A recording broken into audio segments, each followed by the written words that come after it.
Assalamu alaikum, ich bin Usman und ich lerne die deutsche Sprache. I am Usman, मैं उस्मान हूँ और मैं German language सीख रहा हूँ. Das ist Zufriedenheit, satisfaction.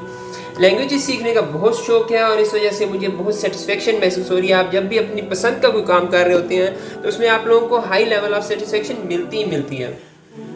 यहाँ पे एक चीज़ समझ आ रही है कि अल्लाह ताला ने फरमाया है ना कि मेरी याद से तुम्हारे दिलों को सुकून और इत्मीनान मिलेगा. तो वो सुकून और वो इत्मीनान हम लोगों को मिलता क्यों नहीं है? वो इसी वजह से नहीं मिलता कि हम लोगों ने अल्लाह की याद को कभी अपनी पसंद का काम समझा नहीं. जब हम लोग अल्लाह की याद को अपनी पसंद का काम समझ के करेंगे तो इंशाल्लाह बहुत हाई लेवल ऑफ सेटिस्फेक्शन, सुकून और इत्मीनान हम लोगों को मिलेगा. बहरहाल ये डे 7 है चैलेंज का, जर्मन लैंग्वेज स्पीकिंग चैलेंज का. और इसमें हमारे पास एक आयत है, सूरह अल-इसरा 17 आयत नंबर 36 है और 4 सेंटेंसेस हैं to help you in becoming resilient. आयत है आयत 36 फ्रॉम सूरह अल-इसरा 17 is and do not pursue that of which you have no knowledge. अल्लाह ताला फरमाते हैं कि उसके पीछे ना पढ़ो जिसका तुम्हारे पास इल्म ना हो. It can be translated in German language as unverfolge nicht das wovon du keine Kenntnis hast. Verfolge means follow, nicht means not, wovon means from which, from what, Kenntnis means knowledge. इसके अलावा हमारे पास 4 sentences हैं to help you in becoming resilient. इसके बाद हमारे पास 4 sentences हैं जो आपको रेजिलिएंट बनने में मदद कर सकते हैं. वो सेंटेंसेस हैं जर्मन लैंग्वेज में Glaube an deine Stärke, auch in schwierigen Zeiten. Jede Herausforderung ist eine Chance zum Wachsen.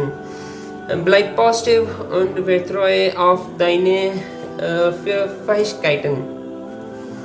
Bleib positiv und vertraue auf deine Fähigkeiten. Aus Rückschlägen lernst du und wirst stärker. Challenge है, लेकिन मैं कोशिश कर रहा हूँ कि मैं बोलूँ, ज़ुबानी बोलूँ. इस जर्मन लैंग्वेज को बोलने की प्रैक्टिस करनी है मैंने इस चैलेंज में. तो इसीलिए थोड़ा सा भूल के जब मैं देख रहा हूँ तो ये चैलेंज रियली चैलेंज लग रहा है और इंशाल्लाह इसको ओवरकम करना है. बहरहाल इस जो सेंटेंसेस मैंने बोले इनका मतलब है कि every challenge and setback is an opportunity to grow.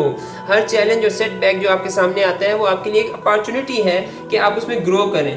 आपने बस अपनी स्ट्रेंथ और अपनी एबिलिटीज़ पर यकीन रखना है. You have only to believe on your strengths and abilities और स्टे पॉजिटिव.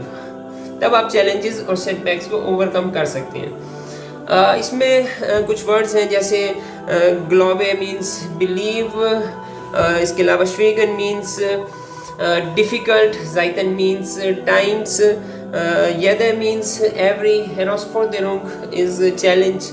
तो ये वर्ड्स थे. और आप इसमें एक चीज़ नोट करें कि जब किसी चीज़ वर्ड के एंड पे ई आ रहे हैं जर्मन में तो उसे ई की तरह नहीं पढ़ लें बल्कि ए के आ की तरह पढ़ रहे हैं. जैसे ग्लोबा एंड डाइना स्टैका, और इसमें आर जो है वो भी साइलेंट है या एच की तरह पढ़ रहे हैं उसको.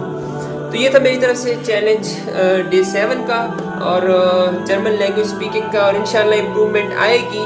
अभी तो मैंने 4 सेंटेंसेस तक थोड़ा अपने आप को लिमिटेड किया है क्योंकि 4 सेंटेंसेस में थोड़ा मुझे मुश्किल हो रही है. तो इंशाल्लाह इससे ऊपर जाने की कोशिश करेंगे नेक्स्ट टाइम पे. और नेक्स्ट टाइम पे एक और काम करूँगा कि मैं कुछ लेंथी जर्मन वर्ड्स हैं वो भी इंक्लूड करूँगा अपनी वीडियो के अंदर कि उनको बोलने की कोशिश करूँगा. आप लोगों की इंकरेजमेंट और बेस्ट विशेज़ की बहुत ज़्यादा ज़रूरत है क्योंकि इसमें बहुत ज़्यादा मेहनत भी लग रही है और साथ साथ एडिटिंग पे भी थोड़ा टाइम लगता है. तो आप लोगों की इंकरेजमेंट और बेस्ट विशेज़ जब मिलती रहेंगी तो इंशाल्लाह मैं बहुत सारा बेहतर काम कर सकूँगा. इम्प्रूवमेंट आएगी इंशाल्लाह. इसके अलावा जर्मन लैंग्वेज कंट्रीज़ में जो लोग रह रहे हैं और जो उर्दू सीखना चाहते हैं तो वो मुझे कंटेक्ट कर सकते हैं क्योंकि मैं जर्मन सीखना चाहता हूँ, वो उर्दू सीखना चाहते हैं. तो ये एक विन टू विन स्ट्रेटजी होगी. हम दोनों एक दूसरे को सिखाएंगे कुछ ना कुछ इंशाल्लाह.